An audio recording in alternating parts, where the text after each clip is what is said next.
Kneel down. That's where trash like you belongs. The arrogant rich kid spat the words, slamming his foot into the side of the young black girl who'd been falsely accused of stealing his wallet. Dragged into the locked school office by a teacher whose racism dripped from every smirk, she was now cornered, alone, and defenseless. She hit the floor hard as kicks and insults rained down without mercy. Laughter echoed off the walls while the teacher stood in the corner, arms crossed, watching with cold approval. Every hope she'd fought for felt like it was being crushed under his designer shoes. In that moment, it seemed the powerful would always walk away untouched. He raised his foot one last time, ready to smash it into her face. Then the door exploded open with a thunderous bang. Trust me, you're going to want to stay until the very end. The justice that unfolds next is raw, relentless, and incredibly satisfying. The hallway of Oak Creek High didn't smell like teenage sweat or cheap body spray. For Ivy Holloway, it smelled like pressure, like walls closing in. She moved through the passing period with her head down, shoulders folded inward, trying to reduce herself to something smaller and a target. She tried to disappear. But invisibility was a privilege Ivy didn't have. Her right leg made sure of that. The heavy medical brace, metal and straps, a relic of the car accident 2 years earlier, announced her long before she arrived. Clack, drag, step. The rhythm was uneven, loud, unforgiving against the linoleum tiles.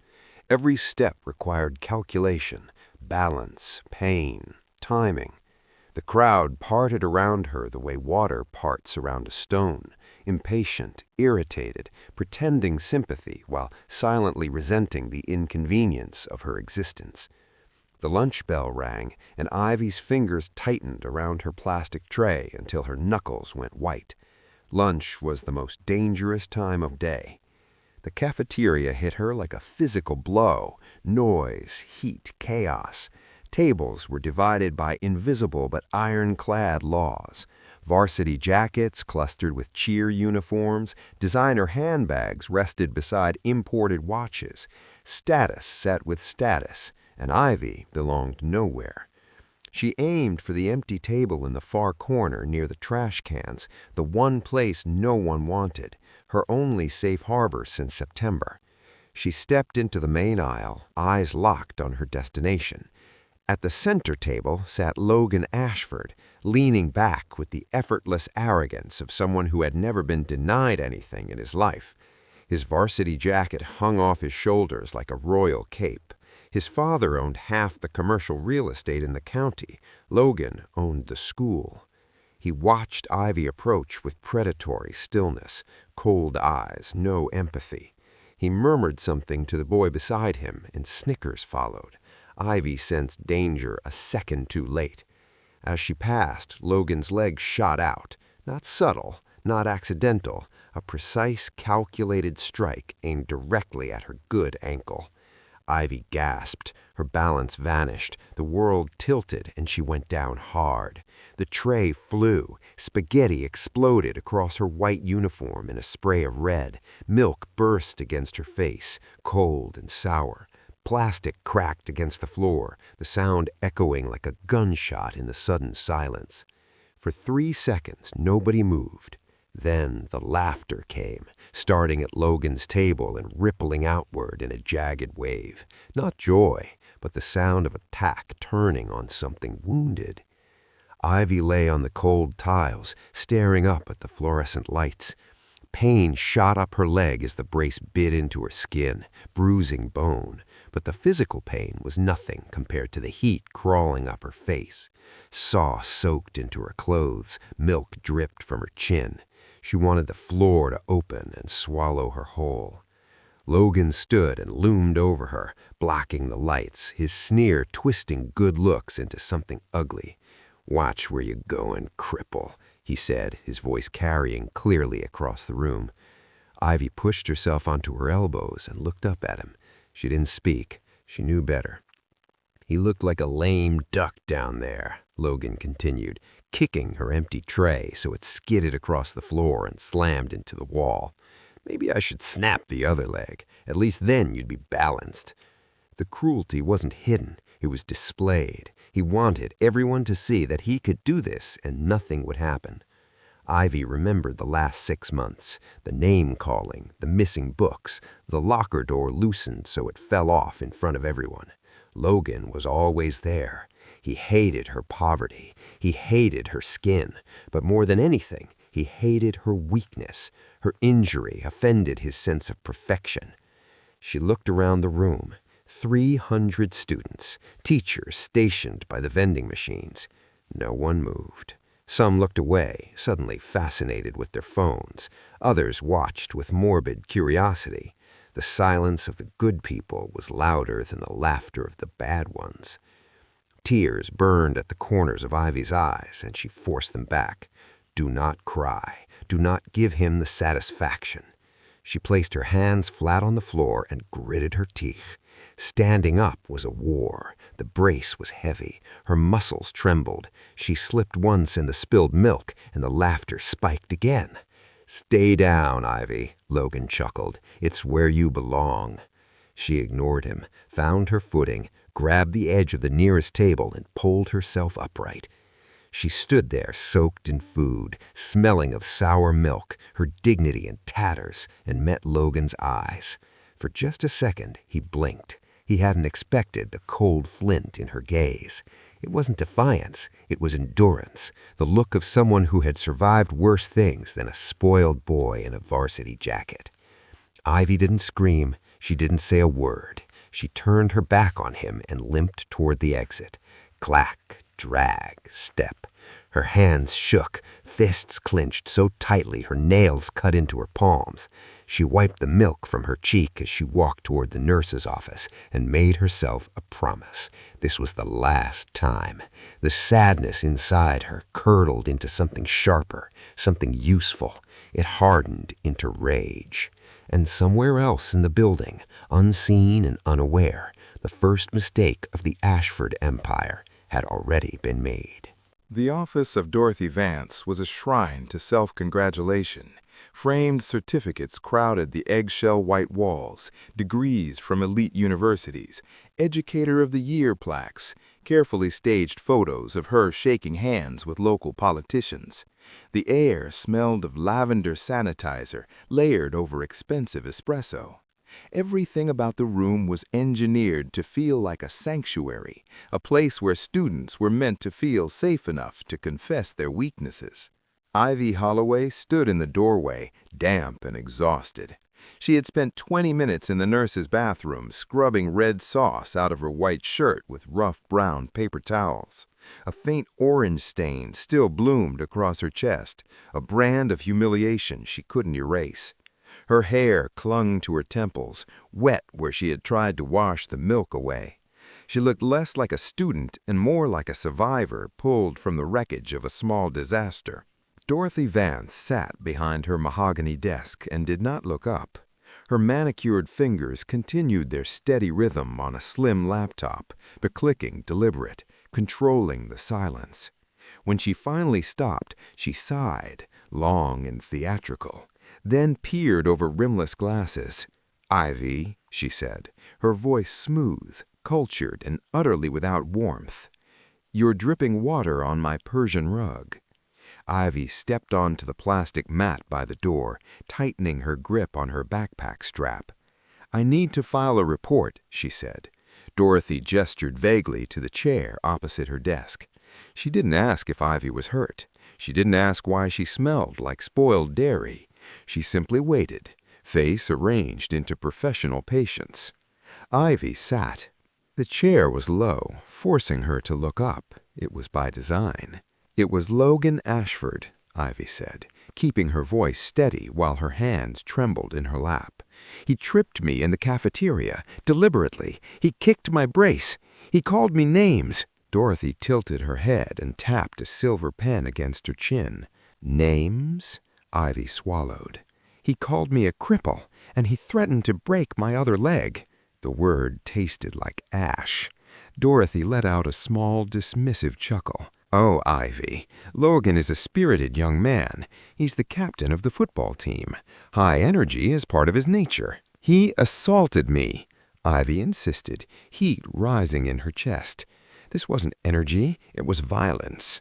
Dorothy's expression hardened, the mask slipping just enough to reveal what lived underneath. She leaned forward, elbows on the desk. "Let us be careful with our words, dear. Assault is a very serious legal term. Accusing a student of Logan's standing is a dangerous path, especially for someone in your position." Ivy froze. "My position?" Dorothy opened a drawer and slid out a thin manila folder marked with a red sticker. Financial aid, diversity. She scanned the pages as if diagnosing an illness. "You're here on a scholarship," she said, clinical. "It's a wonderful opportunity for someone from your background to experience a place like Oak Creek, but cultural adjustment can be difficult. Students from underprivileged environments often misinterpret playful banter." The room tilted. Ivy gripped the armrests. "I kicked me onto the floor," she said. "That isn't banter, that's abuse." Dorothy snapped the file shut. "At Oak Creek, we value community. We don't like tattletales. We don't like drama. When you come running in here because you tripped and spilled your lunch, it suggests you may not be resilient enough for this environment. Perhaps the academic and social rigor is simply too much." The gaslighting was surgical. Reality bent until Ivy felt dizzy. Dorothy wasn't just defending Logan, she was erasing the crime itself. Her gaze was cold, evaluative, like an exterminator assessing a stain that wouldn't come out.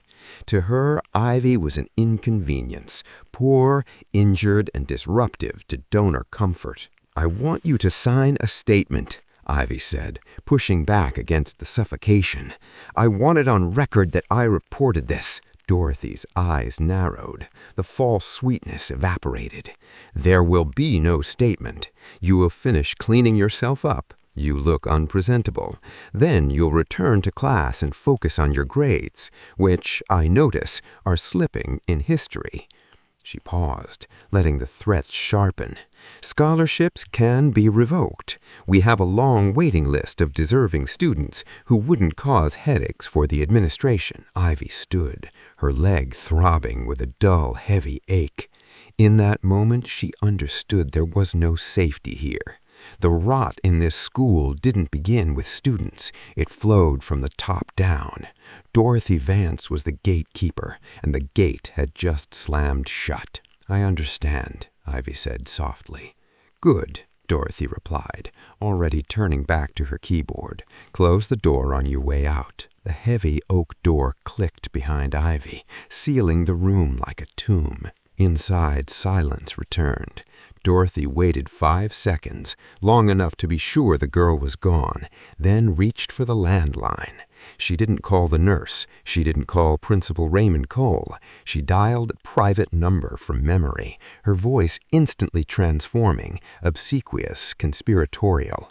"It's Dorothy Vance. Yes, I'm fine. We have a situation. The girl, Ivy Holloway, is making noise about Logan. Again." She listened, twisting a pearl necklace around her finger, a thin smile forming.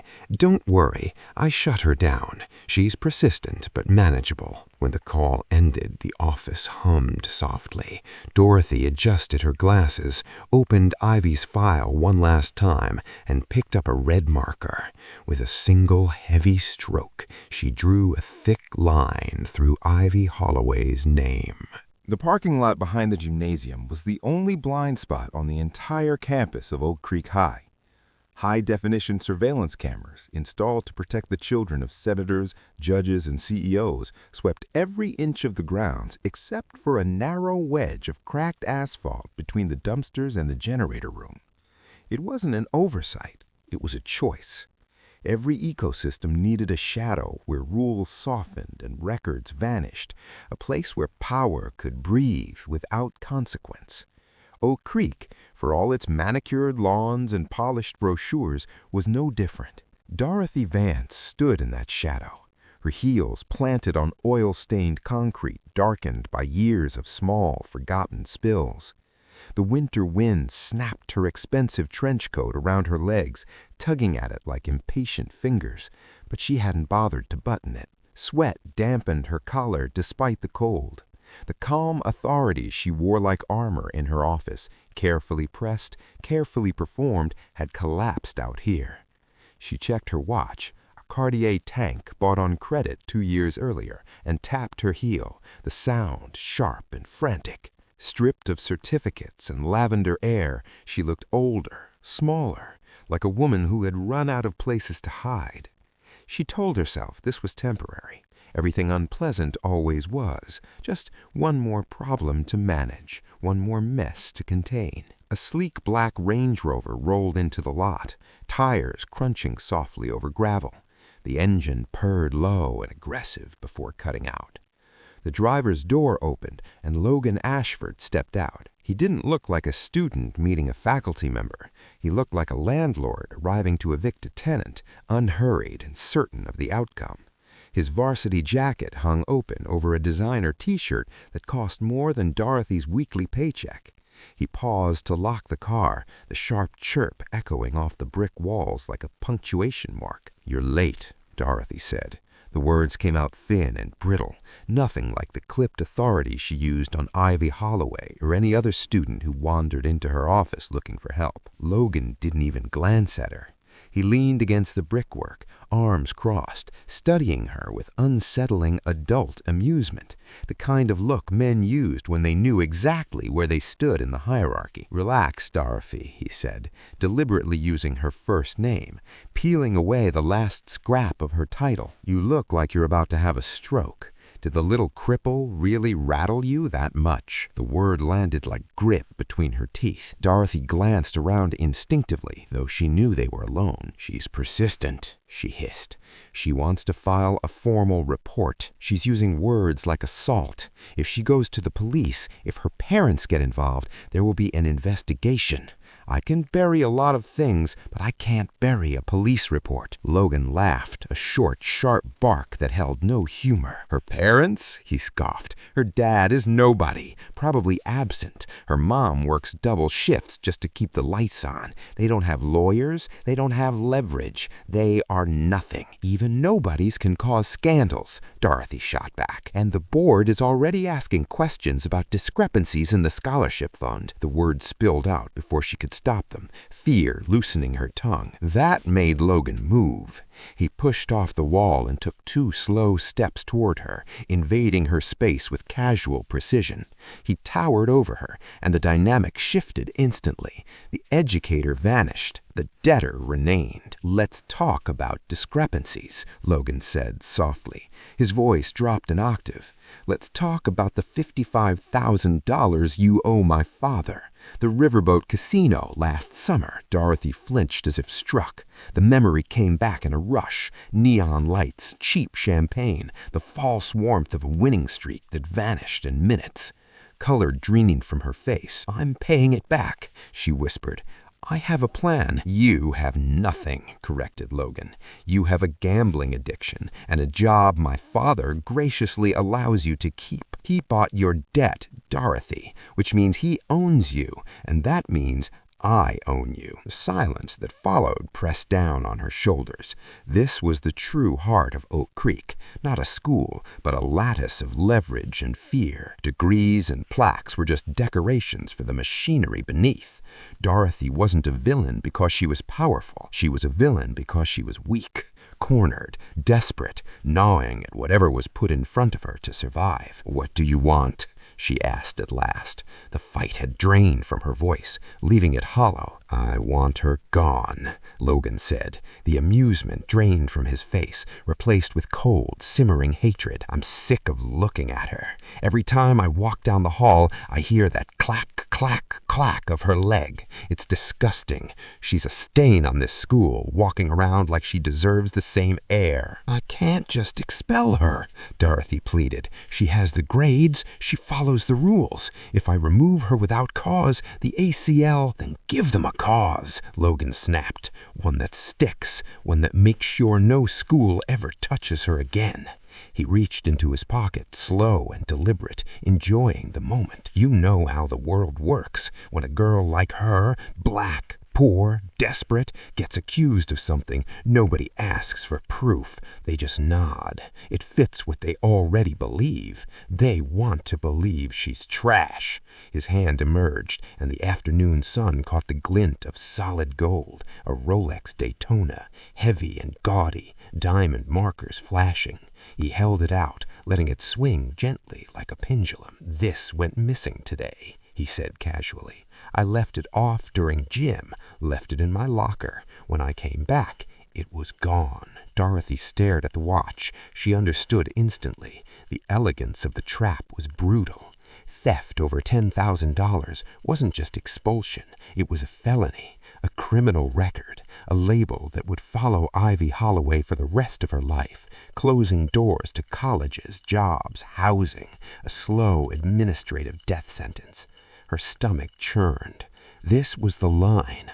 Abuse of power was one thing. Framing a child for a felony was another. She imagined Ivy's face in the cafeteria, soaked in milk and sauce, eyes hard with endurance. For a fleeting second, something like shame stirred.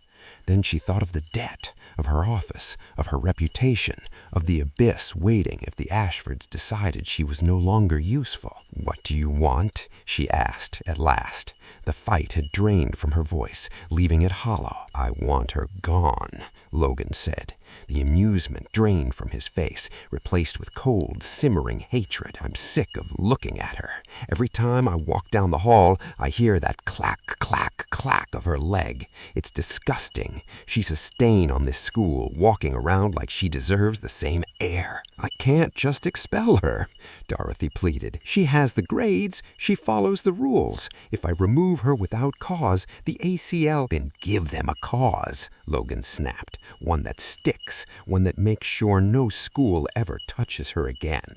He reached into his pocket, slow and deliberate, enjoying the moment. "You know how the world works. When a girl like her, black, poor, desperate, gets accused of something, nobody asks for proof. They just nod. It fits what they already believe. They want to believe she's trash." His hand emerged, and the afternoon sun caught the glint of solid gold, a Rolex Daytona, heavy and gaudy, diamond markers flashing. He held it out, letting it swing gently like a pendulum. "This went missing today," he said casually. "I left it off during gin, left it in my locker. When I came back, it was gone." Dorothy stared at the watch. She understood instantly. The elegance of the trap was brutal. Theft over $10,000 wasn't just expulsion. It was a felony, a criminal record, a label that would follow Ivy Holloway for the rest of her life, closing doors to colleges, jobs, housing, a slow administrative death sentence. Her stomach churned. This was the line. Abuse of power was one thing. Framing a child for a felony was another. She imagined Ivy's face in the cafeteria, soaked in milk and sauce, eyes hard with endurance. For a fleeting second, something like shame stirred. Then she thought of the debt, of her office, of her reputation, of the abyss waiting if the Ashfords decided she was no longer useful. She reached out and took the watch. The metal was warm from Logan's pocket, heavier than it should have been. Heavier than steel. "Consider it done," Dorothy said, slipping it into the deep pocket of her trench coat, sealing the decision. "Good girl," Logan replied, patting her shoulder with casual ownership. "Dad will be pleased you're maintaining institutional standards." He turned and walked back to the Range Rover, whistling as he slid into the leather seat. The engine roared, and then he was gone, leaving exhaust and silence behind. Dorothy stood alone for a moment, staring at the empty lot. The brick walls loomed around her, silent witnesses to the conspiracy. She smoothed her face, pressing the mask back into place. By the time she reached the hallway, her posture was straight, her expression composed. The counselor had returned, but something irreversible had been set in motion. The trap was laid, the lie prepared, the machinery primed. Oak Creek High continued to hum with the illusion of order and excellence, unaware that beneath its polished surface a line had just been crossed, and somewhere inside the building, unseen and unprotected, Ivy Holloway walked its corridors, while the people who believed they controlled the game unknowingly stepped into the beginning of their own reckoning. Fourth period. History was usually the quietest hour at Oak Creek High, the lull before the building exhaled. Not today. The storm arrived early. The bell rang and students poured into the hallway, a slow river of backpacks and tired shoulders. Ivy Holloway moved behind the current, deliberate and careful, waiting for the crowd to thin so she wouldn't be clipped or shoved. Survival here meant timing. She reached her locker and spun the dial with aching fingers. Then the hallway shattered. "My watch! It's gone!" The shout cut through the murmur like glass breaking. Logan Ashford stood at the center of the corridor, hands patting his pockets in frantic theater, face flushed with manufactured panic. "My Daytona," he said loudly. "I left it in my gym bag for 5 minutes. It's gone." The hallway stopped. Heads turned. The stage lights came up. High school drama snapped into place, and Logan took his mark as director. He didn't scan the floor or glance at his friends. He spun with precise predatory focus and locked onto Ivy with the accuracy of a scope. She stood 10 feet away, locker open, keys still in her hand. "You," Logan said, fingers stabbing the air toward her chest, "you were near the locker rooms during the break." Ivy froze. "What? No, I was—" "Don't lie to me," Logan roared, closing the distance. "I saw you lurking. You're the only one here who would need to steal it." Ivy clutched her history book to her chest, like a shield. "I didn't touch anything. I don't even know what you're talking about." "What's going on here?" The voice arrived cool and sharp, right on cue. Dorothy Vance stepped out from the faculty lounge. She didn't look surprised. She looked prepared. Hands clasped at her waist, posture immaculate, authority wrapped around her like a tailored coat. "He's accusing me of stealing," Ivy said, the tremor in her voice betraying her. She looked to Dorothy for help, an instinct she couldn't stop. "She took my Rolex," Logan said smoothly, slipping into the role of wounded victim. "It's worth 10 grand. She's the only one who could have done it." Dorothy's gaze settled on Ivy. There was no investigation, no pause, no curiosity, only motion. "Ivy," she said, "put your backpack on the floor." "But I didn't—" "Now." The word cracked like a whip. "If you have nothing to hide, you have nothing to fear. Empty it." The circle formed. Whispers bloomed and spread. Thief. Charity case. Judgment moved through the crowd like a fever. Ivy's hands shook as she lowered her frayed backpack to the linoleum and unzipped it. "Dump it out," Dorothy ordered. "We don't have all day." Ivy tipped the bag. Notebooks slid free. Cheap pens. A crushed granola wrapper. Heavy medical pamphlets, folded, personal, scattered at her feet. Then it hit the floor with a dull, final sound.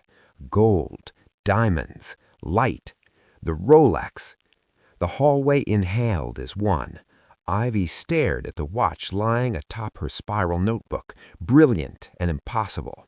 Her mind refused it. I don't know how that got there," she whispered. "Someone put it there, I swear."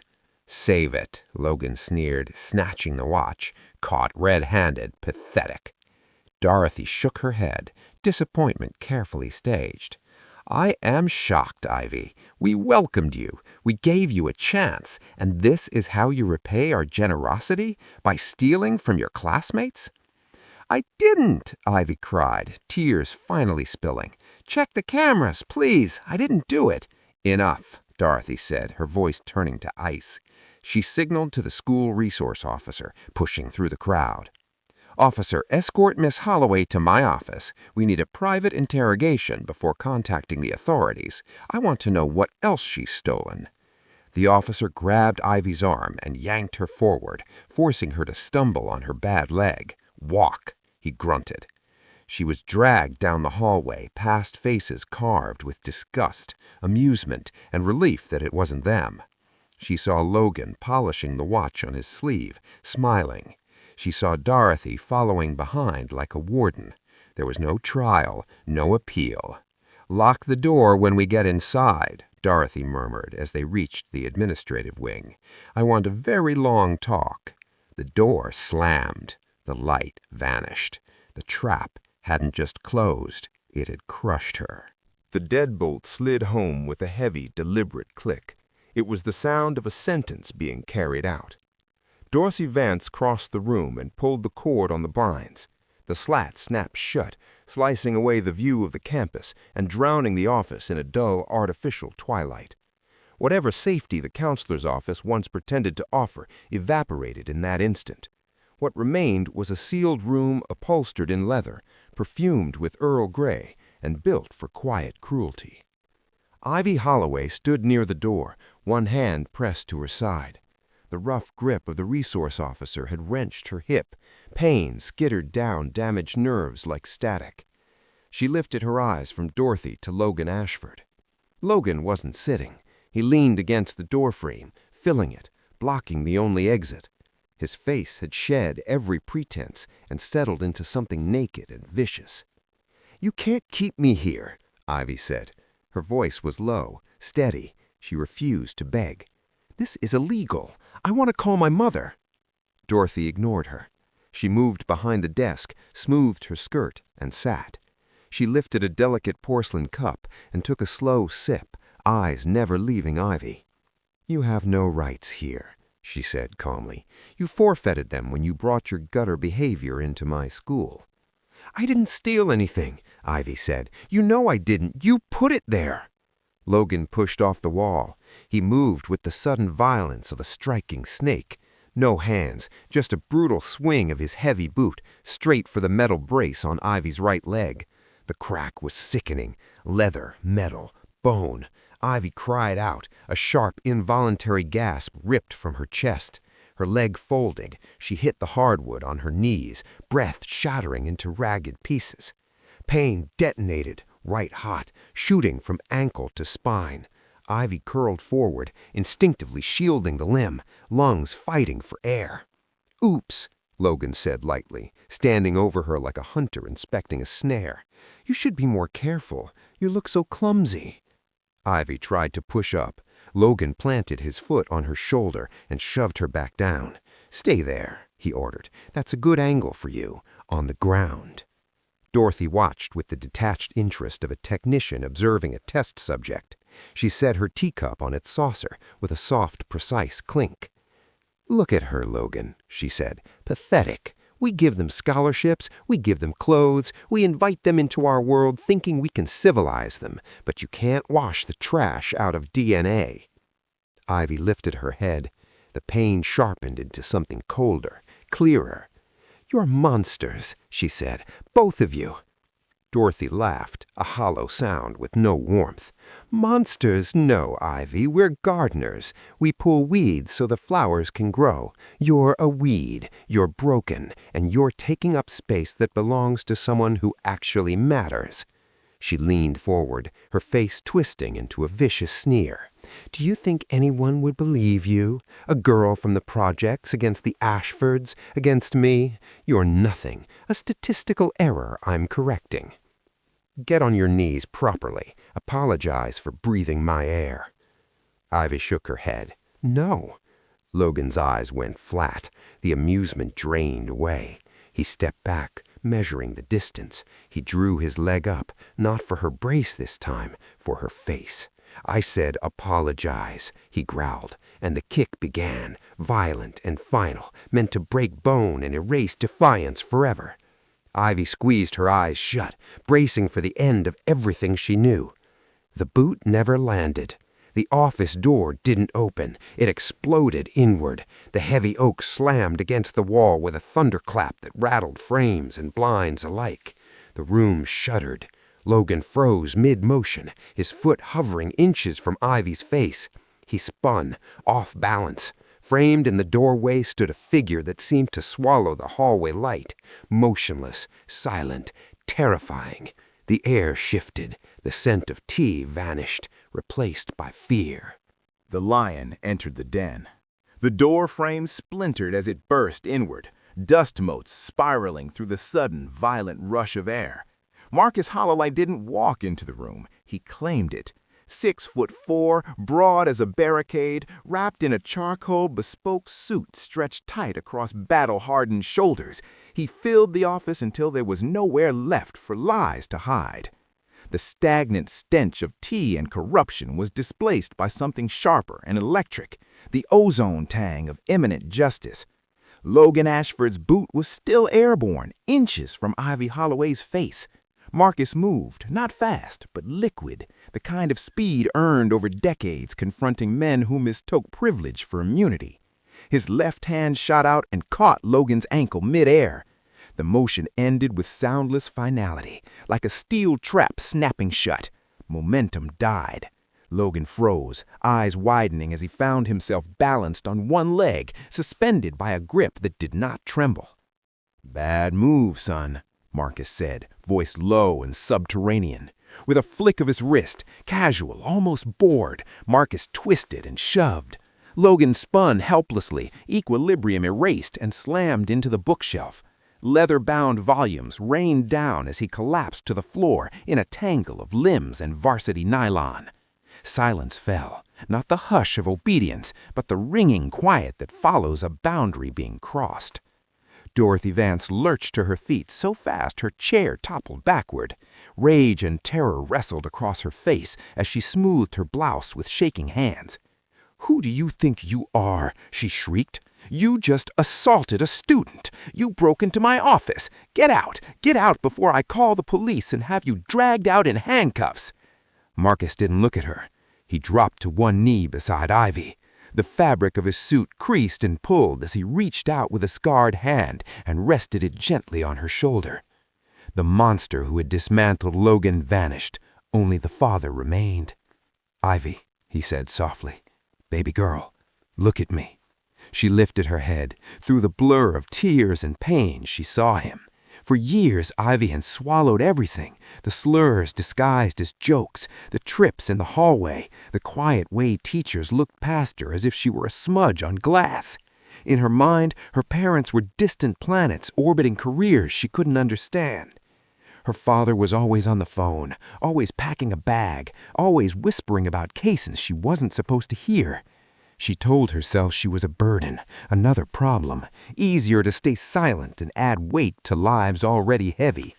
But looking into his eyes now, seeing the naked fear there, the love stripped of armor, the wall she'd built cracked clean through.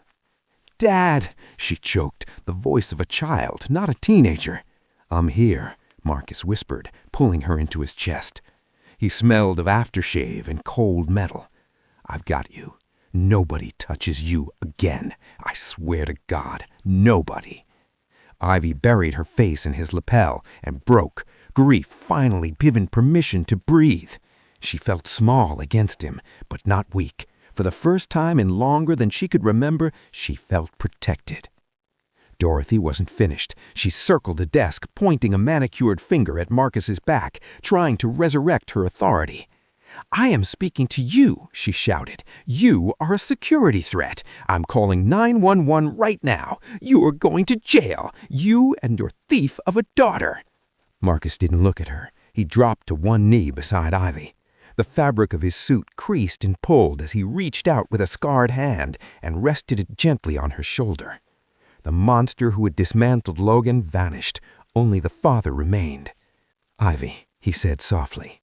"Baby girl. Look at me." She lifted her head. Through the blur of tears and pain, she saw him. For years, Ivy had swallowed everything, the slurs disguised as jokes, the trips in the hallway, the quiet way teachers looked past her as if she were a smudge on glass. In her mind, her parents were distant planets orbiting careers she couldn't understand. Her father was always on the phone, always packing a bag, always whispering about cases she wasn't supposed to hear. She told herself she was a burden, another problem, easier to stay silent than add weight to lives already heavy. But looking into his eyes now, seeing the naked fear there, the love stripped of armor, the wall she'd built cracked clean through. "Dad," she choked, the voice of a child, not a teenager. "I'm here," Marcus whispered, pulling her into his chest. He smelled of aftershave and cold metal. "I've got you. Nobody touches you again. I swear to God, nobody." Ivy buried her face in his lapel and broke, grief finally given permission to breathe. She felt small against him, but not weak. For the first time in longer than she could remember, she felt protected. Dorothy wasn't finished. She circled the desk, pointing a manicured finger at Marcus's back, trying to resurrect her authority. "I am speaking to you," she shouted. "You are a security threat. I'm calling 911 right now. You are going to jail. You and your thief of a daughter." Marcus didn't look at her. He dropped to one knee beside Eiley. The fabric of his suit creased and pulled as he reached out with a scarred hand and rested it gently on her shoulder. The monster who had dismantled Logan vanished. Only the father remained. "Ivy," he said softly, "baby girl, look at me." She lifted her head. Through the blur of tears and pain, she saw him. For years, Ivy had swallowed everything. The slurs disguised as jokes, the trips in the hallway, the quiet way teachers looked past her as if she were a smudge on glass. In her mind, her parents were distant planets orbiting careers she couldn't understand. Her father was always on the phone, always packing a bag, always whispering about cases she wasn't supposed to hear. She told herself she was a burden, another problem, easier to stay silent than add weight to lives already heavy. But looking into his eyes now, seeing the naked fear there, the love stripped of armor, the wall she'd built cracked clean through. "Dad," she choked, the voice of a child, not a teenager. "I'm here," Marcus whispered, pulling her into his chest. He smelled of aftershave and cold metal. "I've got you. Nobody touches you again. I swear to God, nobody." Dorothy wasn't finished. She circled the desk, pointing a manicured finger at Marcus's back, trying to resurrect her authority. "I am speaking to you," she shouted. "You are a security threat. I'm calling 911 right now. You're going to jail. You and your thief of a daughter." Marcus held Ivy for one heartbeat longer and kissed the crown of her head, an anchor in the room that had tried to make her feel disposable. Then he stood.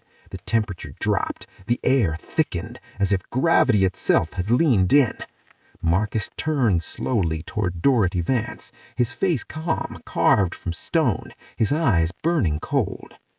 "You had a 2 o'clock appointment," he said conversationally, "regarding medical accommodations for Ivy Holloway under Section 504 of the Rehabilitation Act. I confirmed it with your secretary yesterday." Dorothy blinked. "I canceled that." "No," Marcus said. "You forgot." He stepped toward her. Dorothy stepped back until the wall stopped her, the office that had once felt like a throne room shrinking around her. "You want to call the police?" Marcus asked, slipping a hand into his inner jacket pocket. "Go ahead, but you might want to save the bandwidth."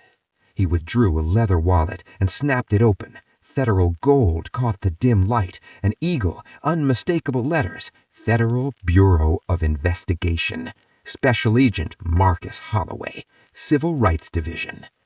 The room collapsed inward. Dorothy's mouth opened, but no sound came out. Her gaze bounced from the badge to Marcus's face and back as the blood drained from her skin. The sneer evaporated, certainty dissolved, panic took its place. "You're FBI," she whispered. "And you," Marcus said, his voice hardening into steel, "have just committed a federal hate crime, conspiracy to deprive rights under color of law, and assault on a protected individual." He turned his head slightly toward Logan, who was hauling himself upright, clutching his ribs, confusion still shielding him from fear. Money taught him consequences were negotiable. "And you did it," calmly, Marcus finished, "in front of a federal officer." Logan scoffed, thin bravado fraying. "You don't know who my father is?" Marcus met his eyes. "I do.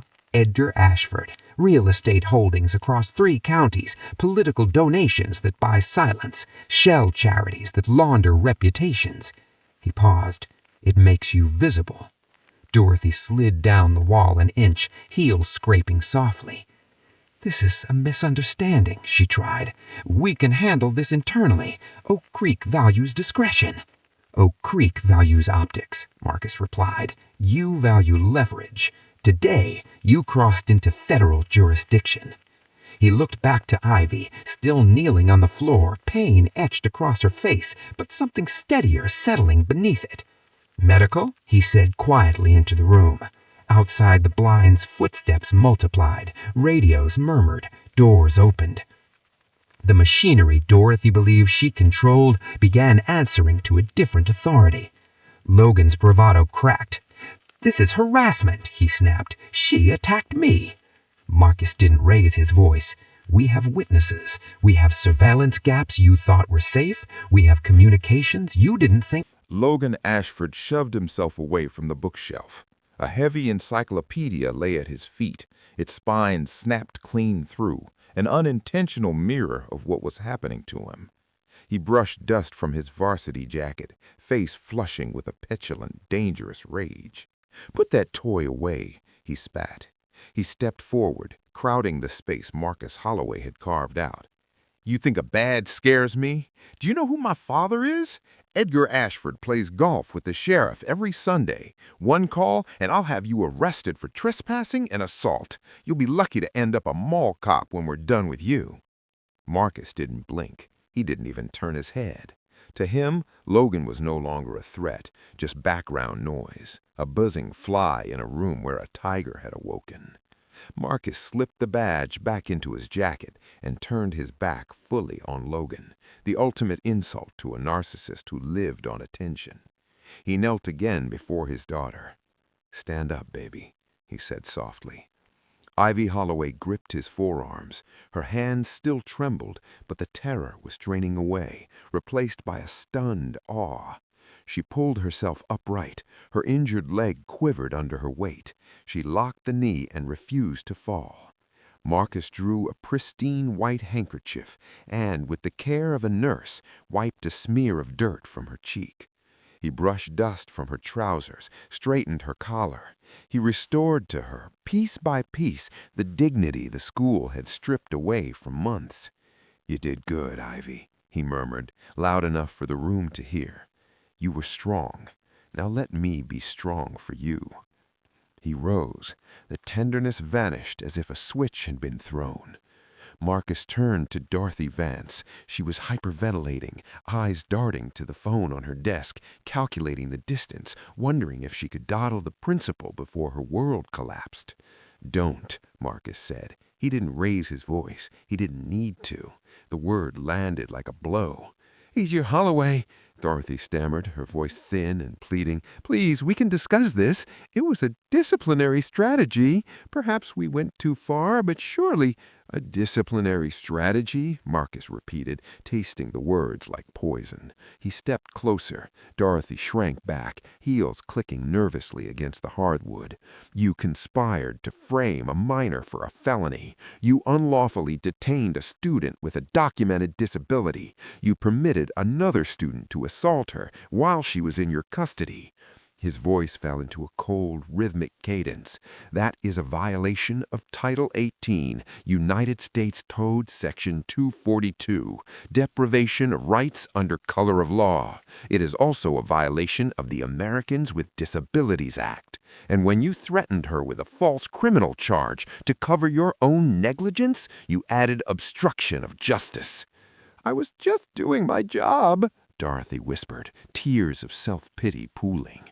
"You are detained," Marcus said, flatly. "You are under arrest."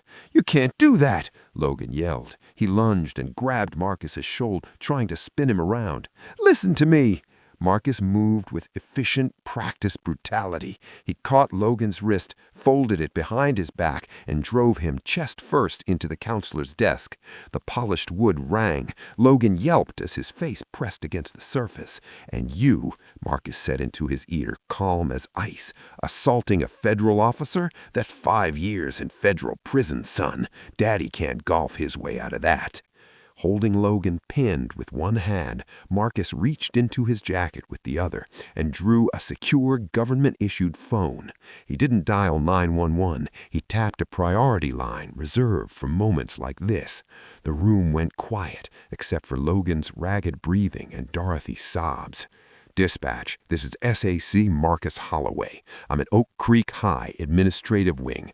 2 subjects in custody, 1 adult, 1 juvenile. Request immediate backup, protective detail for a victim, and a forensic team to secure the scene." "Copy, sir. What's the nature of the incident?" Marcus glanced at Dorothy. His eyes were dark tunnels.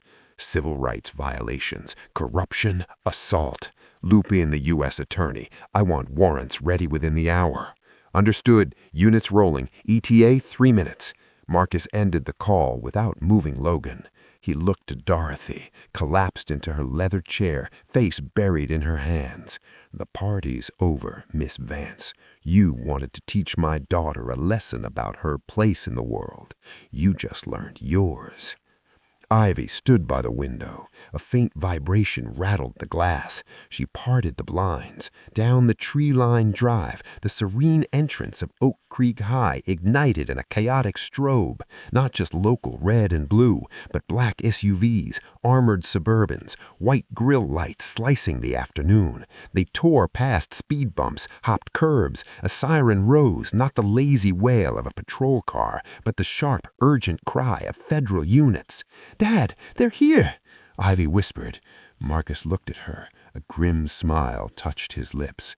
"Justice is here," he quieted, "and it's loud." Below, doors slammed. Heavy boots struck pavement. The sound rolled upward like a wake-up call. Oak Creek High, polished, insulated, corrupt, was about to open its eyes.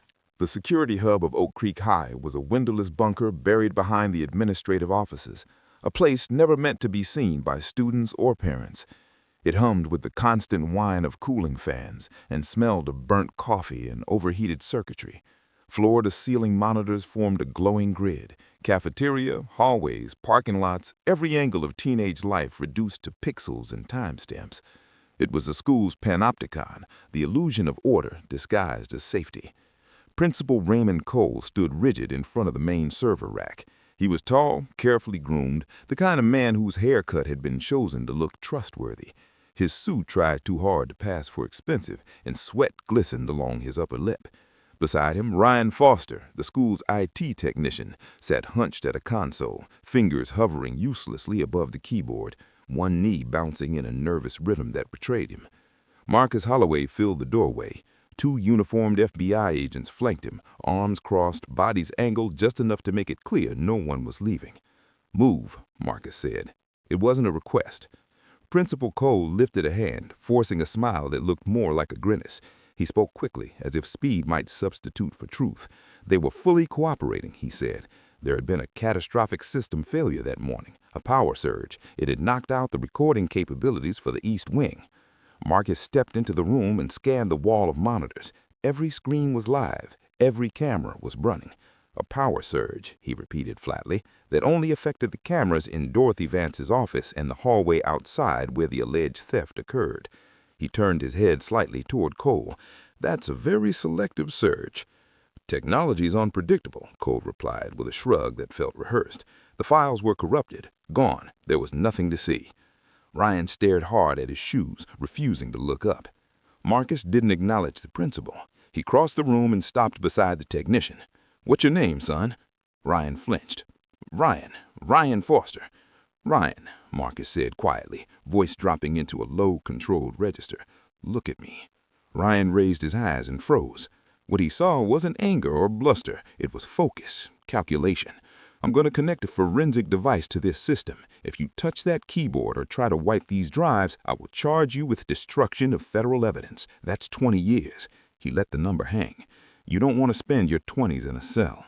Ryan recoiled as if the keyboard were hot. He rolled his chair back, hands raised. He said he wasn't touching anything. He hadn't done anything.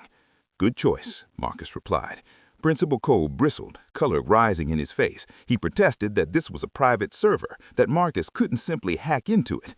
Marcus answered by slamming a folded document onto the desk, a federal warrant, signed that morning, probable cause for felony obstruction in civil rights violations. Marcus reached into his jacket and produced a small matte black device, a forensic extraction unit from the Bureau's cyber division. A single green LED blinked as he plugged it into the server tower. Cole swallowed and said it wouldn't work. The local files had been deleted, corrupted. That's where you made your mistake, Marcus said calmly, already typing. You deleted the index pointers on the local drive and assumed the footage was gone. A progress bar appeared on the main screen. FBI Forensic Recovery, connecting. This is a Moroi Enterprise system, Marcus went on, his tone almost instructional. It mirrors data to a cloud server in real time, redundancy. His fingers never stopped moving. You wiped the local copy. You forgot the mirror in the Virginia data center. Cole's jaw fell open. He turned to Ryan, accusing.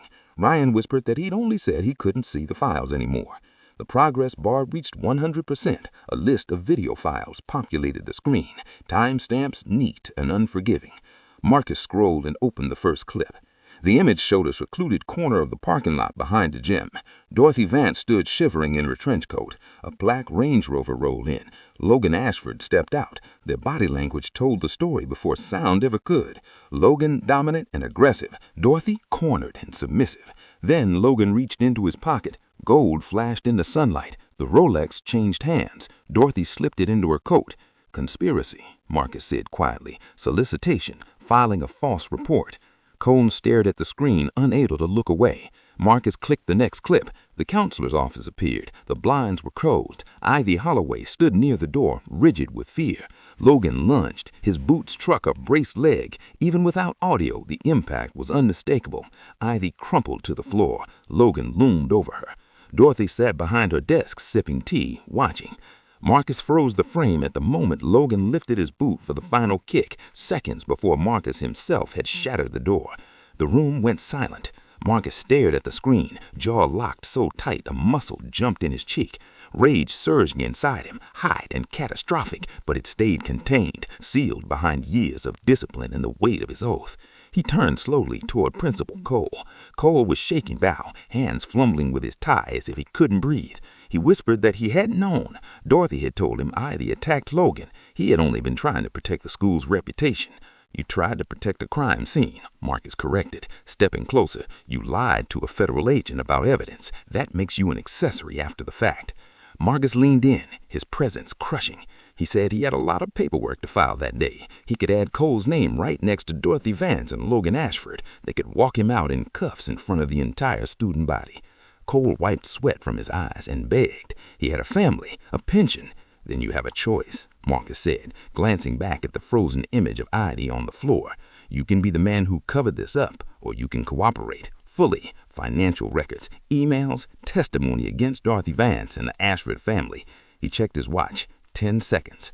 Cole looked at the agents blocking the door, looked back at the screen. The house of cards collapsed in his eyes. He whispered that he would talk. Everything. The money, the grades, all of it. Marcus nodded once. It wasn't forgiveness. It was a transaction.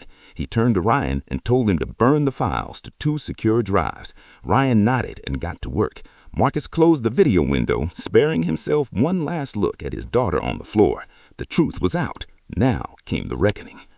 The boardroom of Oak Creek High was designed to intimidate.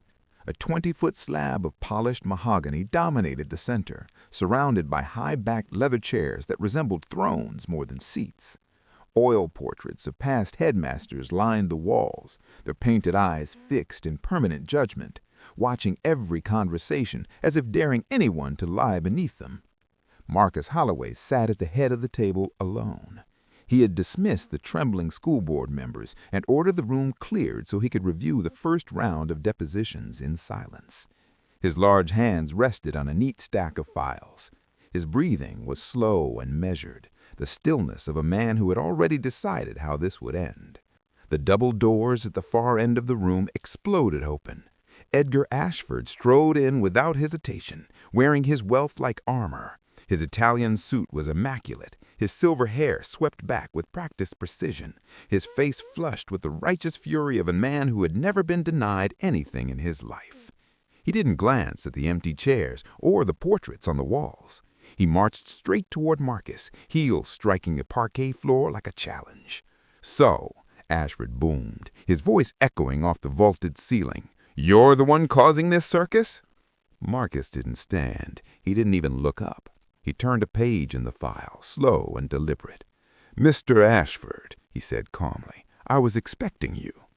Ashford slammed his palm onto the table. "Don't play games with me. I just got off the phone with my lawyers. You have my son in handcuffs. You have the press camped at the bait. You've humiliated my family over a schoolyard tiff." Marcus finally lifted his eyes. The weight of his gaze pressed down on Ashford like gravity. "A schoolyard tiff," he said quietly. "Your son assaulted a disabled student and framed her for a felony." "Boys'll be boys." Ashford waved it away. "He's 17, spirited. He made a mistake. Let's be honest, Marcus. We're both men of the world. We know how this works." He reached into his breast pocket and pulled out a checkbook bound in supple black leather, uncapped a gold fountain pen, and began to write. The scratch of the nib sounded loud in the silence. "Your daughter," he said without looking up. "She's troubled. I read her file. Financial aid, medical bills." He tore the check free and slid it across the table. $50,000, tax-free. Take the girl, take the money, transfer her to a school better suited to her demographic, drop the charges, and we forget this ever happened. Marcus looked down at the check. The zeros were written with a flourish, enough to fix roofs, pay debts, buy silence. To Ashford, it was pocket change. Marcus picked up the check and held it to the light. "You think this is a transaction?" he asked softly. "Everything is a transaction," Ashford replied, leaning back and buttoning his jacket. "That's the first rule of America. Everyone has a price. I just found yours." Marcus's fingers moved. The paper ripped with a sharp, final sound. Ashford's smile twitched. Marcus tore it again, then again, reducing the check to confetti that fluttered down onto the polished table. "My daughter's dignity isn't for sale, and neither is my badge." Ashford's face darkened to a dangerous shade of purple. "You're making a mistake. You're a civil servant. I can buy and sell your entire department. I will bury you in litigation until your grandchildren are paying legal fees." Marcus stood. He unfolded his height slowly, walked around the table, and closed the distance. Ashford held his ground, but his eyes flicked once toward the door. "You talk a lot about money, Edgar," Marcus said, dropping the title, using the name like a blade. "You throw it around like it washes away sins." He stopped 2 feet away, lowering his voice to a whisper colder than stone. "But money leaves a trail, and lately the trail coming from your accounts has been fragrant." Ashford stiffened. "What are you implying?" Marcus didn't blink. "I didn't walk onto this campus today just because of a bully. I'm the special agent in charge of the Civil Rights Division. Before that, I spent 10 years in financial crimes. I know what clean money looks like, and I know what dirty money smells like." Ashford took a step back. The arrogance cracked. Fear flickered. "That's absurd. My business is impeccable." Marcus leaned in. "Is it? Then why did the IRS flag 3 of your transfers last week? Why is there a sealed indictment sitting on a judge's desk in D.C. with a name that looks a lot like yours?" The implication hung in the air, heavy and undefined. "You thought your son was the problem. You thought you came here to save him from a suspension. But Logan is just the loose thread." He reached out and straightened Ashford's lapel with mocking gentleness. When he pulled it today, he unraveled the whole sweater. "Keep your money. You're going to need it for federal attorneys, because after the assault charges, we're opening the books, and I suspect we'll find much more than a missing watch." Ashford opened his mouth, but no words came. His eyes dropped to the torn scraps of the check on the table, the symbol of his power, reduced to trash. "Get out of my sight," Ashford said. Ashford turned and fled, not marching now, but moving fast, stumbling at the door, escaping the room as if the air itself had turned poisonous. Marcus watched him go. The game had escalated. The bullying investigation was only the key, and behind it waited a vault the Ashford family had kept sealed for decades. The interrogation room at the county precinct was nothing like the lavender-scented sanctuary Dorothy Vance had curated for herself at Oak Creek High. The walls were bare cinder block, painted a sickly institutional gray that seemed designed to sap the will. The air conditioner rattled like it was dying slowly, coughing cold air in uneven bursts. There were no Persian rugs here, no polished wood, no soft lighting, only scuffed linoleum marked by decades of boots, shackles, and bad decisions. This was not a place that respected titles or reputations. This was where stories ended. Dorothy sat at a cold metal table bolted to the floor. They had taken her pearls. They had taken her heels. Even her watch was gone. Stripped of her armor, she looked smaller, deflated, like a woman who had relied too long on symbols instead of substance. Her blouse was wrinkled, the collar crooked. One sleeve bore a faint coffee stain she hadn't noticed yet. The careful symmetry she demanded of her classroom was gone, replaced by disorder she couldn't correct. She kept smoothing the front of her blouse over and over, a useless ritual. Her fingers trembled as they passed over the cheap fabric. Her eyes flicked again and again toward the one-way mirror, searching for reflections, for judgment, for rescue. The mirror gave nothing back. The door buzzed. It opened with a dull metallic scrape. Marcus Holloway stepped inside carrying 2 styrofoam cups of coffee. Steam curled faintly from the lids. He set one in front of her without comment, placed the other near his chair, and sat down slowly, deliberately.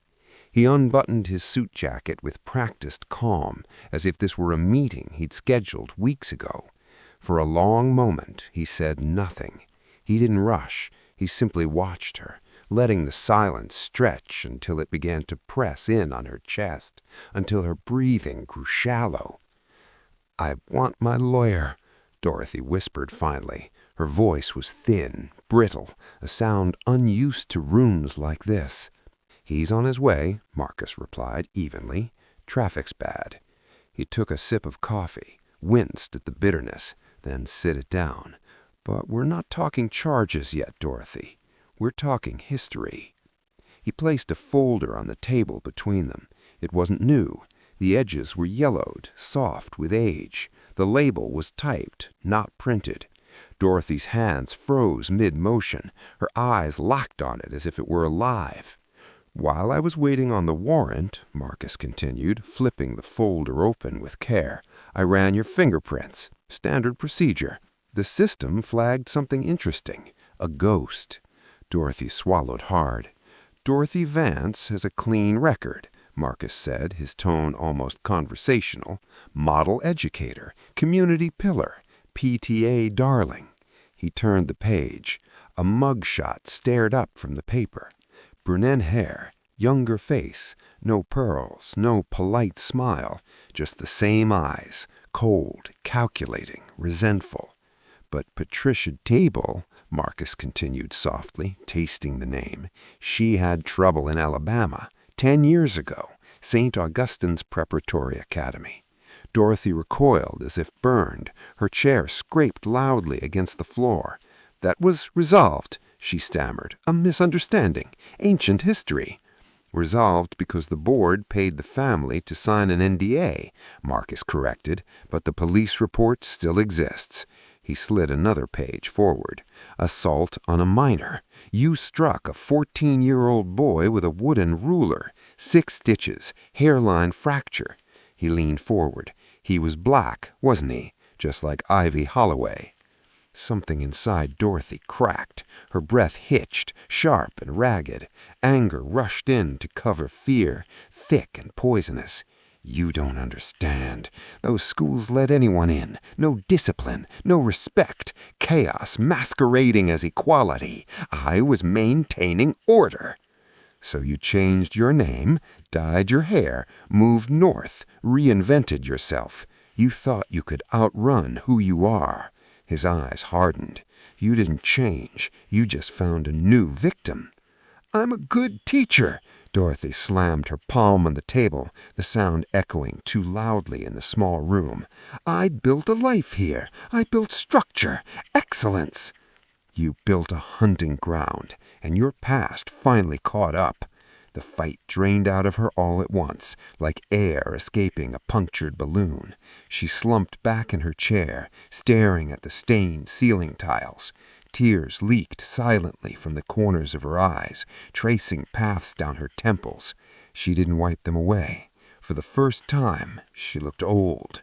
Marcus felt no pity, only the grim satisfaction of finally naming a rot that had been protected by silence and money for too long. But here's what I don't understand. He tapped the table once, sharply. You were careful. You hid for 10 years. You survived. Why risk it all now? Why follow a sloppy plan cooked up by a teenage boy? He paused. Unless you didn't have a choice. Dorothy's head snapped up. Terror replaced defiance. He knew. Who? Logan Bashford. She choked. His father's investigator dug it up during a scholarship background check. They knew I was Patricia Gable. He came to my office. Her hands clenched into fists. He showed me the mugshot. Told me if I didn't help get rid of Ivy Holloway, he'd send it to the PTA, the board, the press. He said he'd destroy me. Her composure shattered completely. Ugly sobs tore from her chest, uncontrolled, animal. I was a hostage. I didn't have a choice. Marcus stood. No, he said, buttoning his jacket. You were a willing accomplice. You could have resigned. You could have gone to the police. You could have told the truth. His voice was steel. Instead, you chose to destroy a child to save your reputation. He knocked twice on the door. It was Logan, Dorothy screamed, panic spilling into rage. He owns this town. You don't know what his family can do. Marcus didn't turn around. He stepped into the hallway and let the metal door slam shut behind him. The sound echoed once, then faded. He exhaled slowly. He had what he needed now. The counselor was broken, and the path to the real power behind Oak Creek was finally wide open. The Washington field office of the FBI hummed with the particular voltage of a case that had finally broken open. It was well past 9 in the evening, yet the fluorescent lights burned as bright as midday, bleaching the corridors of shadow. In the war room, a glass-walled conference space scarred with dry erase ink and old victories, Marcus Holloway stood before a whiteboard dense with arrows, account numbers, shell entities, and names circled in red. His suit jacket was gone, sleeves rolled to the forearms. In this light, he no longer looked like a father who had burst into a school to protect his child. He looked like a surgeon, steady and exacting, preparing to cut a tumor from living tissue. Around the table sat 4 agents from financial crimes and 2 from civil rights. They studied the data Marcus had pulled from the school's mirrored cloud servers, now cross-referenced with bank records Dorothy Bance had surrendered when her leverage collapsed. This was never just bullying, Marcus said, tapping the marker against the board. That was the smoke. This is the fire. He circled the name at the top of the pyramid, Ashford Development Corp., and let the marker linger there, as if branding it into the room. Walk us through it, Agent Diaz said, flipping through printed statements. It's a classic wash cycle, Marcus replied, voice sharp and economical, hidden behind philanthropy. Edgar Ashford donates large sums to the Oak Creek Bradbury Scholarship Fund. On paper, it's charity. Tax write-offs, gala applause, saintly headlines. He drew a hard red line downward to Dorothy Vance. but the money never reaches tuition. As fund administrator, Vance approves payments to vendors for consulting, facilities, student support. He underlined the word vendors and crossed it out. They don't exist. Vance cashes the checks, keeps 10%, her silence fee, and returns the rest to Ashford in cash, dirty construction money, clean through a high school. Diaz shook his head. Cold. It gets worse, Marcus said, dropping the marker. The plastic clatter echoed in the room. We asked why they escalated, why go from verbal abuse to a felony setup, why risk federal attention just to expel one girl. He tapped the remote and brought up a still image on the display, not the assault, but an earlier clip recovered from the backups. The timestamp read 7:45 a.m., the location, faculty parking lot. In the grainy frame, Logan Ashford handed a heavy canvas duffel to Dorothy Vance near the trunk of her car. An hour ago, Marcus said, voice lowering. This wasn't a donation. This was a cash drop. $50,000 in laundered bills heading back to Daddy. He pointed to the corner of the frame. In the background, a small figure moved toward the library entrance. She limped, paused, and turned her head. My daughter, Marcus said. The room went still. Ivy Holloway saw them. She hadn't known what she was seeing. A bag was just a bag. But Logan Ashford had seen her looking. Paranoia did the rest. He told his father the scholarship kid was snooping. The cruelty snapped into focus, suddenly logical and horrifying all at once. They didn't hate her just because she's black. They didn't hate her just because she's disabled. They hated her because she was a witness, a loose end. So the watch, Diaz murmured. The expulsion. It was a hit, Marcus finished. Discredit her. If she ever spoke about the bag, who would believe her? Who would believe an expelled girl with a criminal record? They were prepared to ruin her life to protect their ledger. The logic was brutal and efficient, the logic of organized crime applied to a teenager. The war room door opened, and an assistant United States attorney stepped in, papers still warm from the printer, a judge's signature dark and fresh. We've got it, she said, handing Marcus the top sheet. RICO, predicate acts, money laundering, conspiracy, witness intimidation. Beneath it lay the search and seizure warrant, 1400 Oak Hill Estate, residence of Edgar Ashford. Marcus took the paper, feeling the weight of it. Justice, he thought, has a texture. What about the boy? Diaz asked. He's 17. He's participated in a federal conspiracy involving financial fraud and intimidation, Marcus said. He's being charged as an adult. He grabbed his jacket from the chairback and looked at the team. The fatigue had burned away, replaced by the calm focus of a hunter who had finally cornered the wolf. Gear up, he ordered. Full tactical. They've got private security, Diaz warned. I hope so, Marcus replied, checking his sidearm as he moved for the door. I really hope so. The room cleared in seconds. The whiteboard remained, an anatomy of corruption that had hidden in plain sight until a girl with a limp and a father with a badge tore it open. The main office of Oak Creek High was technically a crime scene, but the lawyers had already arrived like vultures circling a fresh carcass. Marcus Holloway stood by the reception desk with his phone pressed to his ear, shoulders rigid, jaw locked so tight it ached. "What do you mean, inadmissible?" he growled into the receiver, keeping his voice low only out of habit. On the other end, the assistant U.S. attorney sounded drained. Ashford's legal team had moved fast, too fast, filing a motion that claimed the recovered cloud footage was AI-generated, a deepfake. They argued that because the local files were corrupted, the cloud backup could have been manipulated by a third party. It was a stall, a smear of doubt designed to blur a jury's vision in a world where truth had become pliable and money could buy confusion. Marcus ended the call and slammed his palm against the granite counter. The video was clear, the chain of custody was solid, but juries were human, and humans were persuadable. If the footage couldn't be proven authentic beyond any doubt, Logan Ashford might walk on the assault. The thought sat in Marcus's chest like a live coal. "Agent Holloway?" The voice came from behind the desk, barely above a whisper. Marcus turned. Paula Nguyen stood there, slight and wrapped in a cardigan 2 sizes too big, the kind of person the building swallowed whole. She was the one who had buzzed him in earlier, the one who kept her eyes on the keyboard whenever Dorothy Vance passed. Her name badge trembled as she breathed. "I'm busy, Paula," Marcus said, impatience fraying.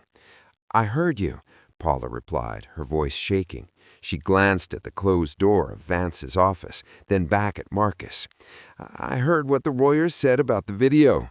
She reached into her pocket and pulled out a cracked iPhone. Her hands shook so badly the device rattled softly against the desk. "I've worked for Dorothy Vance for 5 years. I've seen how she treats people. I've seen how she treats your people." She unlocked the phone and opened the Voice Memos app. "When Logan went into that office, and when Miss Vance told me to hold all calls, I knew something bad was going to happen. I was scared.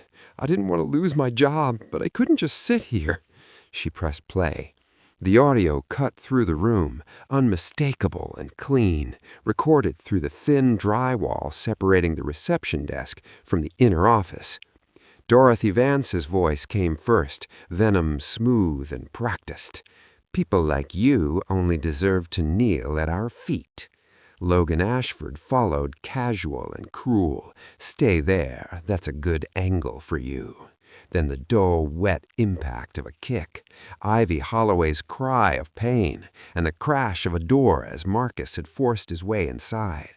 Marcus listened without blinking. The audio matched the video perfectly, every word, every beat. Where the footage could be attacked as manipulated, the sound carried what algorithms couldn't fake: intent, hatred, the confidence of people who believed they were untouchable. "I recorded it," Paula said, tears spilling down her cheeks, "in case they tried to blame me, in case they said I was part of it." Marcus reached out and gently took the phone from her hands.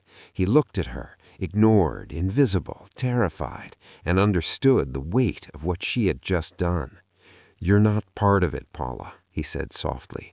"You're the reason they're going down." He dialed the assistant U.S. attorney back immediately.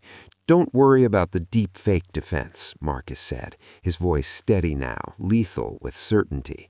"I've got audio corroboration, recorded in real time by a third-party witness, independent, clean. It's over." He lowered the phone and looked toward the front doors, where the Ashford attorneys were briefing the press with smug confidence, already rehearsing their victory. Marcus glanced back at the cracked phone in his hand, then met Paula's eyes. "This," he said quietly, "is the final nail in their coffin." And this time, he was going to hammer it all the way in. The juvenile court of the District of Columbia was where childhoods officially ended, not with ceremony, not with forgiveness, but with fluorescent light and ink on paper. It lacked the marble grandeur of the federal courthouse across town where Edgar Ashford was being arraigned under the full glare of cameras and indictments. This room was smaller, starker, paneled in cheap wood that absorbed sound and hope alike, lit by buzzing halogen strips that flattened every face into the same pale tone. It was a room designed to erase illusion. No donors' plaques, no applause, no escape hatches hidden behind money. Logan Ashford stood at the defense table. The varsity jacket was gone, replaced by a gray suit that hung awkwardly on his frame, sleeves too long, shoulders too wide, as if it belonged to a stranger. The armor that had once ruled the hallways of Oak Creek High, swagger, laughter, cruelty worn like confidence, had evaporated. What remained was a frightened 17-year-old boy confronting a force he had never believed was real: gravity. The kind that pulled everything down no matter how rich you were. Beside him stood his attorney, Thorne, a high-priced shark with immaculate cuffs and a deadened gaze. Thorne had seen this look before, the look of a case already lost. He straightened his tie and spoke anyway because that was his job. "Your Honor," he said smoothly, voice polished but hollow, My client is a young man with a bright future, a star athlete, a community volunteer. This incident, while regrettable, was a momentary lapse in judgment driven by extraordinary pressure placed upon him by his family. We respectfully ask the court to consider probation and community service. Judge Allison Grant sat on the bench, silver hair pulled back tight, posture immovable. She didn't look at the lawyer. She didn't acknowledge the performance. Her eyes were fixed on Logan. "Stand up, Mr. Ashford," she said. Her voice was calm, almost gentle, but it carried the weight of a gavel already falling. Logan stood. His knees shook. He gripped the edge of the table until his knuckles turned white, as if holding on could stop the room from tilting. "A momentary lapse," Judge Grant repeated, eyes dropping briefly to the file before her. "I have reviewed the transcripts. I have listened to the corroborated audio. I have watched the footage of you kicking a disabled girl while she was unlawfully detained in an office." She removed her glasses and leaned forward. "That is not a lapse. That is malice. That is a calculated predatory act designed to destroy another human being." Something inside Logan broke. The carefully rehearsed defense collapsed into noise. "It wasn't my fault," he sobbed, the sound raw and unfiltered. "My dad told me to handle it. He said she was a problem. I just wanted him to be proud of me." His words tangled together, desperate and childish. "I didn't mean to hurt her like that." He turned toward the gallery, eyes searching wildly for rescue, his mother, his father, anyone. No one came. His mother wasn't there. She was in a federal building, answering questions under oath. His father was elsewhere entirely, standing in chains of his own making. For the first time in his life, Logan Ashford stood truly alone. "Please," he begged, voice cracking, tears streaking down his face. "I have a scholarship. I'm the quarterback. You can't send me away. It'll ruin my life." Judge Grant's expression didn't soften. It hardened, not with cruelty, but with clarity. "You ruined your own life the moment you decided your entitlement mattered more than Ivy Holloway's safety," she said. She picked up her pen. "The court finds you guilty of aggravated assault, conspiracy to commit a felony, and filing a false police report. The request for probation is denied." Logan inhaled sharply, as if the air itself had betrayed him. "You are hereby sentenced to 24 months in the Department of Youth Rehabilitation Services. You are remanded to custody immediately." His protest rose into a wail, but her voice cut through it cleanly. "Furthermore, this court is notifying the University of Southern California. Your athletic scholarship is revoked. A permanent restraining order is issued. You will not come within 500 yards of Ivy Holloway or Oak Creek High." The gavel came down. Bang! It wasn't loud, but it was final. The sound of a golden future shattering into dust. Two bailiffs stepped forward, faces indifferent, movements efficient. "Hands behind your back," one ordered. Logan recoiled, instinct clawing its way back to old habits. "Do you know who I am?" he shouted, voice cracking his panic took over. "Yeah, inmate, let's go." They pulled him away from the table. His shoes dragged across the carpet. He cried openly now, dignity fully stripped away. It was a walk of shame, a procession of defeat no amount of money could interrupt. As they reached the side door, Logan looked up one last time. In the front row of the gallery sat Ivy Holloway, beside her father, Marcus Holloway. Ivy wore a simple blue dress. Her hair was braided neatly, hands folded calmly in her lap. She held her cane loosely, not leaning on it. Her posture was upright, steady, whole. Their eyes met. Logan expected hatred. He expected triumph. He expected the sharp satisfaction of a victor's gaze. He found none. Ivy simply watched him, calm and distant, like someone observing a storm as it passed beyond the horizon. There was no fear left in her eyes, no anger. The monster that had haunted her halls had shrunk into a crying boy in an ill-fitting suit. She didn't smile. She didn't wave. She watched as the heavy metal door clanged shut, sealing his sobs behind steel. The courtroom fell into a deep, reverent silence. Ivy released a breath she hadn't realized she had been holding for a year. Her chest loosened. The weight began finally to lift. Marcus squeezed her hand, firm and grounding. "He's gone," he whispered. "I know," Ivy said, softly, eye still on the door. "He looks so small." Marcus stood, buttoning his jacket, the workmanlike gesture of a man who understood that justice was not the end of the story, but the beginning of repair. "Evil always does," he said quietly, and for the first time in her life, Ivy believed it. When the lights came up, the United States District Court felt less like a building and more like a cathedral of judgment. The air was cool and conditioned, carrying the faint scent of old paper and furniture polish, the smell of permanence. Unlike the chaotic churn of juvenile court days earlier, this room was silent, funereal, deliberate. It was the kind of silence reserved for endings. Lives didn't argue here, they were buried. Dorothy Vance stood before the bench, almost unrecognizable. The tailored suits, the silk scarves, the pearls that once clicked softly against her collarbone were gone. In their place was a standard-issue orange jumpsuit hanging loose on a body that seemed to have shrunk inside it. A steel chain cinched her waist, linking handcuffs to ankle shackles. Her blonde hair, once sculpted into perfection, was scraped back into a greasy ponytail. Without makeup, her face looked gray and hollow, like a ghost haunting its own remains. In the front row of the gallery sat Marcus Holloway. His arms were crossed, his expression set in stone.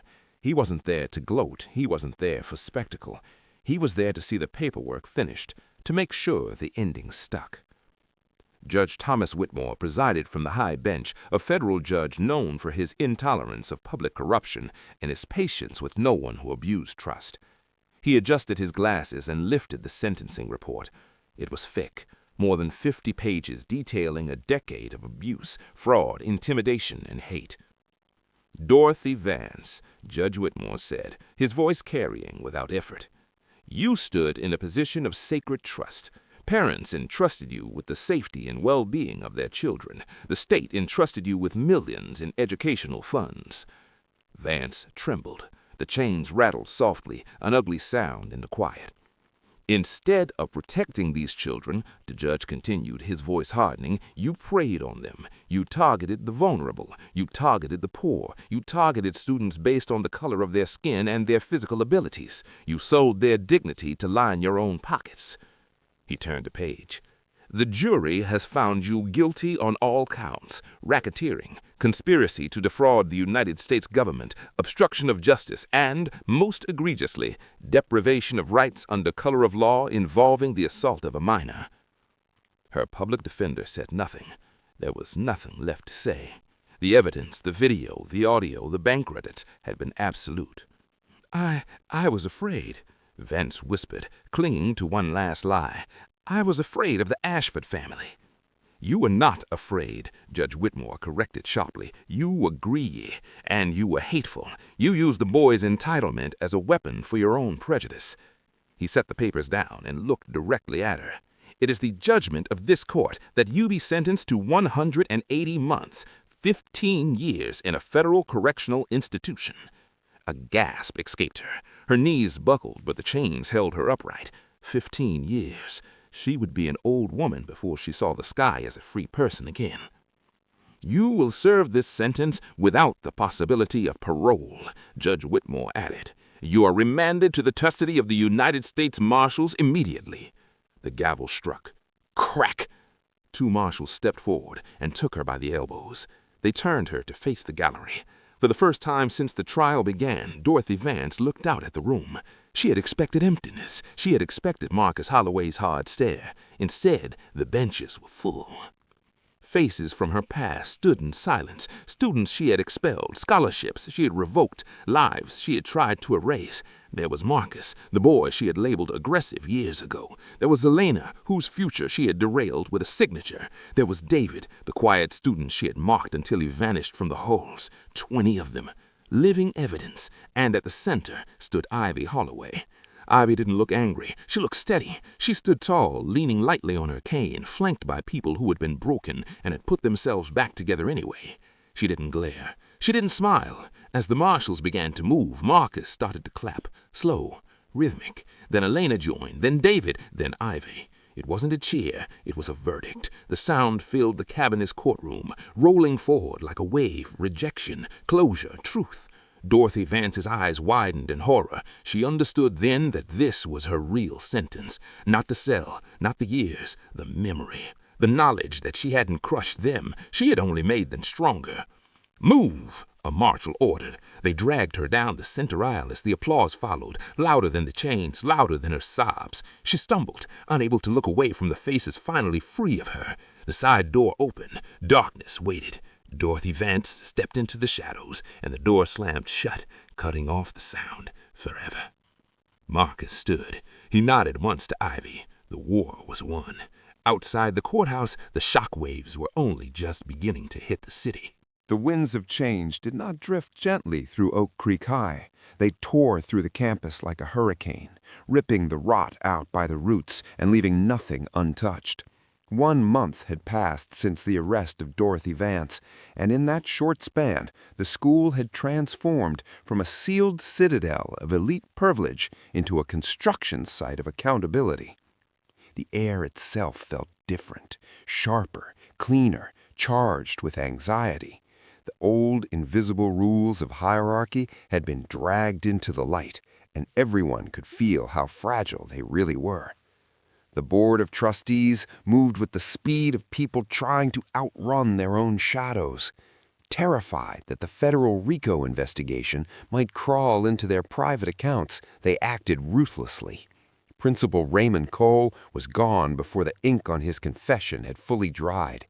He was quietly permitted to resign to preserve his pension, but his reputation was beyond saving. Along with him went the athletic director, who had ignored hazing complaints, and 3 teachers who had formed the quiet spine of Vance's culture of compliance. Offices were emptied. Plaques came down. Doors that had once been closed were suddenly flung wide open. On a crisp Monday morning, the entire student body was summoned to the auditorium. The stage was not empty. At the podium stood Dr. Eris Lawson, the interim principal brought in from Washington, a no-nonsense reformer with a reputation for dismantling broken institutions piece by piece. Seated just behind her was Marcus Holloway. Marcus wasn't wearing a badge that day. He wore a navy suit and a tie Ivy had chosen for him the night before. He sat calmly, scanning the sea of faces, scholarship kids, legacy students, athletes, outcasts. He wasn't there to arrest anyone. He was there to draw a line in the ground. Dr. Lawson tapped the microphone, and the murmuring died instantly. "Good morning," she said, her voice steady and unyielding. "Oak Creek has a long history, but history is not only what we celebrate, it is what we refuse to tolerate any longer. The events of the last months were a wake-up call. We failed one of our own, and in doing so, we failed all of you." She gestured toward Marcus. Marcus rose and walked to the podium. He didn't bring notes. He didn't need them. He looked out over the crowd and let the silence do its work. "Most of you know who I am. Some of you witnessed what happened. Some of you looked away." The silence thickened. In the front rows, a few former varsity stars stared hard at the floor, boys who had once orbited Logan Ashford like moons around a planet. Fear is powerful. It makes good people freeze. It makes bad people feel untouchable. But hear me clearly. The era of fear in this building is over. He reached into his jacket and pulled out a document. "As part of the civil settlement with the Ashford family," he said, letting the name fall like a curse into the room, "Edgar Ashford has been forced to liquidate assets to pay damages." A ripple passed through the crowd. "But my daughter didn't want the money for comfort," Marcus said, a quiet smile touching his face. "She wanted to make sure no one else ever feels the way she did." He paused, So today, Oak Creek High establishes the Ivy Holloway Legal Defense and Anti-Bullying Fund. The shock was immediate. The bully's money, now stripped of its power, had been turned into a shield. This fund will provide independent legal counsel and mental health resources to any student, Marcus said, his eyes moving slowly across the room, regardless of income, who feels targeted, harassed, or unsafe. If you are bullied, you will have a lawyer. If you are threatened, you will have protection.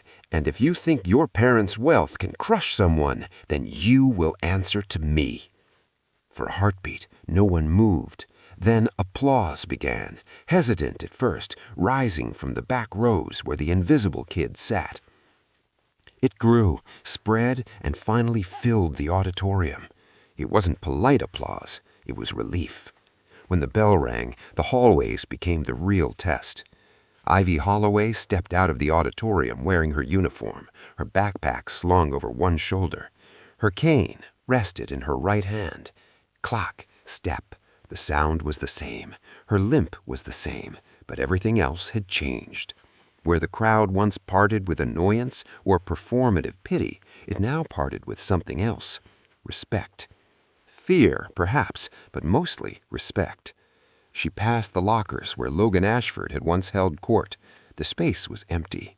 The ghost of his tyranny had been exorcised. A cluster of cheerleaders fell silent as Ivy approached. One of them, Jessica, who had once laughed when Ivy passed, flushed and looked down, unable to meet her eyes. Ivy didn't slow. She didn't gloat. She didn't sneer. She just kept walking. A freshman dropped his books in front of her, panic flashing across his face as he scrambled. "Sorry," he stammered, terrified he was in her way. Ivy stopped. "It's okay. Take your time." She waited. She didn't rush him. She didn't kick his books. She offered him the grace she had never been given. When he stood, eyes wide, he whispered, "Thanks, Ivy." "You're welcome." She continued toward the double doors at the end of the hall. Sunlight poured in, bathing her in gold. The weight of the past year finally slipped from her shoulders.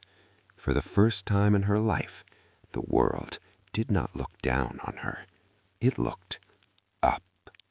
The Holloway household looked nothing like the estate where Logan Ashford had grown up. It was a modest two-story brick home tucked into a quiet cul-de-sac, ordinary in every visible way. There was no grand foyer, no chandelier, no manicured gates, but it held something the Ashford residents never possessed: warmth. A lived-in warmth that settled into the walls and stayed. Marcus Holloway sat at the head of the dining table. Ivy Holloway sat to his right. Across from her was her mother, Helen Holloway, a woman with calm eyes and hands shaped by years of steady, unglamorous work. For a long while, no one spoke. The only sounds were silverware touching plates and the low hum of the refrigerator. It was a peaceful silence, the kind that only arrives after a long, exhausting war has finally ended. Ivy pushed a pea around her plate and studied her father's face. He looked tired, not broken, just worn in the way responsibility wears a person. The lines around his eyes were deeper than she remembered. "Dad," she said quietly. Marcus stopped chewing and looked at her. "Yes, sweetheart?" "I have a question." She hesitated, her gaze dropping to her hands. "You're powerful. You knew about the Ashfords. You knew about the money. You could have stepped in on the first day.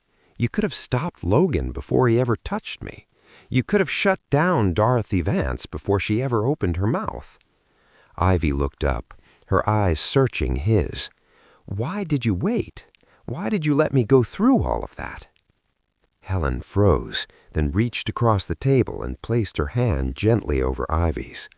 Marcus set his fork down slowly and wiped his mouth with a napkin. He didn't answer right away. He looked toward the window, where the night pressed dark and unmoving against the glass. "Do you remember when you were learning to walk again after your injury?" Marcus asked softly. "When you first started using the brace?" Ivy nodded. Yes. You fell, Marcus said. Every day you fell, and every time you did, every instinct in me screamed to pick you up and carry you. Watching you struggle nearly tore me apart. He leaned forward, resting his elbows on the table. But if I had carried you, your strength would never have returned. You would never have learned balance. You would never have learned that you can hit the ground and still stand back up. His eyes softened, filled with a fierce, complicated love. The world is not gentle, Ivy, especially not to girls like you. There will always be people who judge your skin, your background, your body. I can't be there every moment to shield you from every cruelty. I needed you to know, deep in your bones, that you are strong enough to stand in the storm. He reached out and tucked a loose strand of hair behind her ear. And I watched you walk those halls with your head held high. I watched you refuse to disappear. I was so proud of you. Marcus took her hand, engulfing it in his. You do have to stand on your own. That part is true. But you also need to know something else. His grip tightened slightly. When the weight becomes too heavy, when the enemy is too powerful, when you can't stand anymore, you turn around. You'll see me, he said. Helen squeezed Ivy's other hand. You'll see me, too, she added gently. We are the wall, sweetheart. You stand in front, we stand behind, and nobody gets through the wall. Ivy looked at them, her father steady and unyielding, her mother calm and unbreakable, and something finally settled inside her. What happened at Oak Creek hadn't only revealed how cruel the world could be, it had revealed how strong her home was. I understand, Ivy whispered. A tear slid down her cheek, but it wasn't sorrow, it was relief. Good, said Marcus, picking up his fork again. Now eat your vegetables, you still have homework. You're going to be a lawyer one day, and you'll need your strength. Ivy laughed, a real bright sound that filled the room. Yes, sir. True dignity, she had learned, always stands taller than any bully. And a parent's love, she now knew, is the strongest shield against injustice. Evil may roar loudly for a moment, but truth, patience, and family always have the final word.